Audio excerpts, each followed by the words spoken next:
Baishapa, ñande yarata pendero basa. ¿Qué tal amigos? ¿Cómo están? Que Dios les bendiga. Continuando con nuestras lecciones, complementos del verbo, hoy les traigo la tercera clasificación. Complementos del verbo ñeteba moimbaja. La tercera clasificación, moimbaja o paishawa, significa complemento circunstancial. ¿Qué es el complemento circunstancial? Indica la circunstancia en que se realiza la acción del verbo. Puede indicar tiempo, modo, lugar, compañía, causa y fin.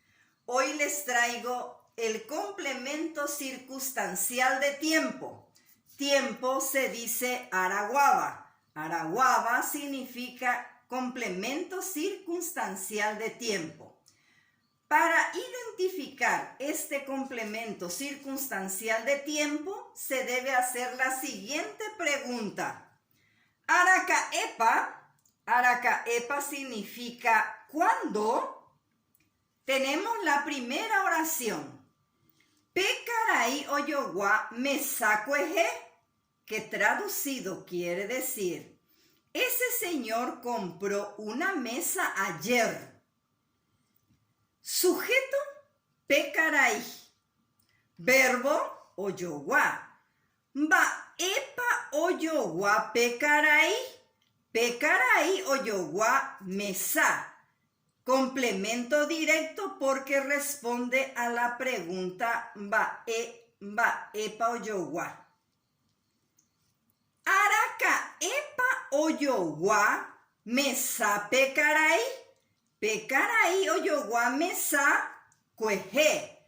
Cueje, complemento circunstancial de tiempo.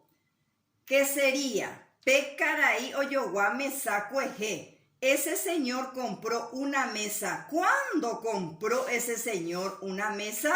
Ayer. Complemento circunstancial de tiempo. Nos vamos en la segunda oración. Se lee ojota con eno, que traducido quiere decir, Selena irá mañana. Aracaepa, ojota se lee ojota con eno. Con eno, complemento circunstancial de tiempo. Selena irá. ¿Cuándo irá? Irá mañana. Complemento circunstancial de tiempo. La tercera oración.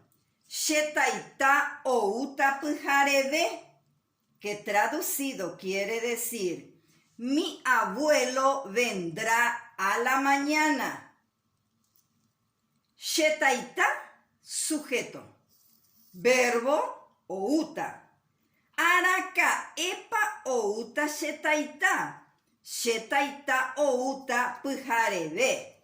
Pujarebe, complemento circunstancial de tiempo. Mi abuelo vendrá. ¿Cuándo vendrá mi abuelo? Mi abuelo vendrá a la mañana. Complemento circunstancial de tiempo. En las siguientes clases vamos a dar las otras clasificaciones del complemento circunstancial. Así termina nuestra lección de hoy. Ya yo ya bebé.